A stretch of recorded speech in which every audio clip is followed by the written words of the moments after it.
Hey everybody, me again.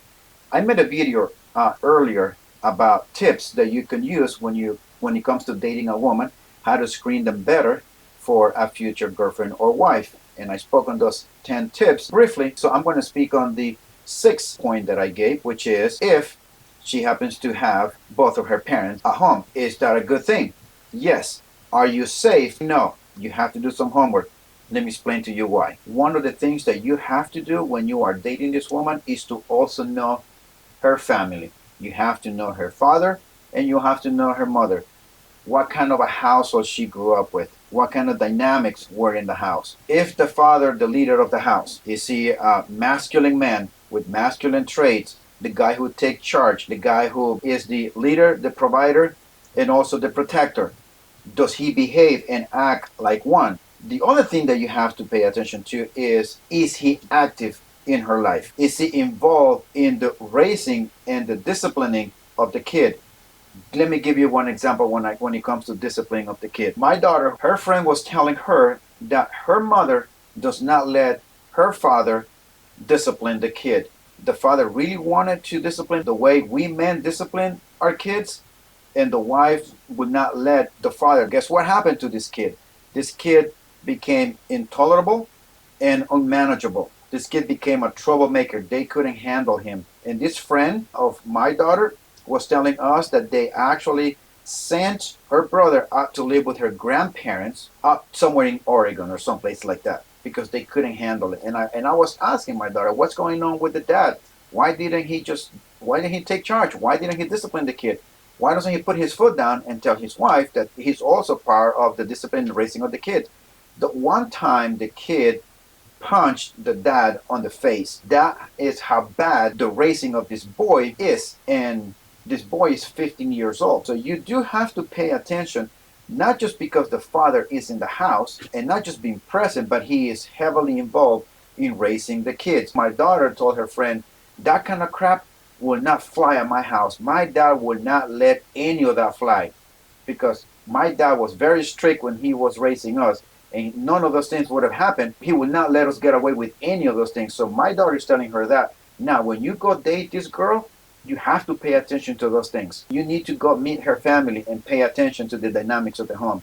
If you're the pushover, or is the wife that takes lead in the house. Because if her father is the guy who is not taking charge, just like the example of my daughter's friends in her household, well, guess what? When she marries you, she's going to want to take charge the same way that her mother take charge, because she's going to model her life after the way she was raised and the way she grew up. Take your time, visit her family as often as you can. And if for some reason she does not want to do that, she does not want to go visit her family, boy, that's a red flag. You do have to watch out. See how her relationship is with her younger siblings. Or if she's the youngest, pay attention how her relationship is with her older siblings and with her parents, especially what her relationship is with her father, because you are going to come into that picture later on as a husband and as a father of your kids. I can give you example after example where the man is not the man of the house. I can make a 2 hour long video of just stories that people tell me. When you get into your relationship, make sure that you set those boundaries. You need to let her know what her role truly is. And if she does not accept this new role that you are helping her set for herself in this relationship, you need to end it. Plain and simple. Because if she's not willing to take her role when kids are involved, she's going to model her house, her home with you the way she was raised.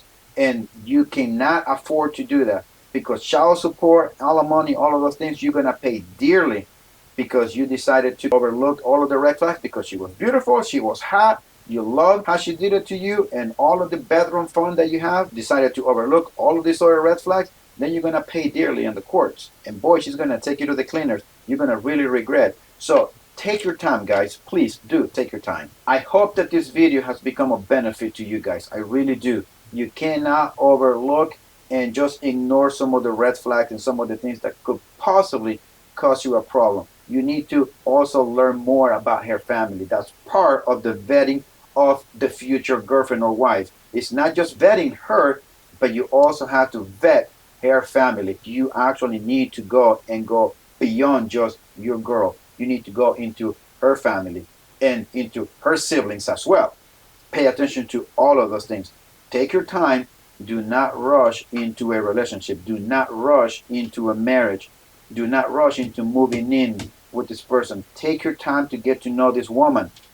Do take your time. You cannot afford to fail in this. You're going to end up paying dearly. And I hope that you found this beneficial. And if you have friends that can benefit from this, send them the link, bring them over here. I will be glad to have you guys out here. So be careful, work on yourself, be on your grind. Always work on yourself. Stay in your lane so that she can stay in her lane, because ultimately you are the one, we men are the one who are the gatekeepers of relationships, as I said before, and I'm going to keep saying it over and over again, because we need to have that ingrained in our heads, that we are the one who control who we bring into our life. She does not become our girlfriend if we don't make that step. She does not become our fiance if we do not put the ring on the finger. And she does not become our wife if we do not go and stand before the altar. Just plain and simple. And you can walk away at any point and do all of those things if you see that the relationship is not going anywhere. Engagements have been terminated weeks, days prior to the wedding. Take your times, guys. Do not rush. Pay attention. Do your due diligence. Do your homework. And I hope that you guys will take care of yourself. Watch your six, and we'll see you next time.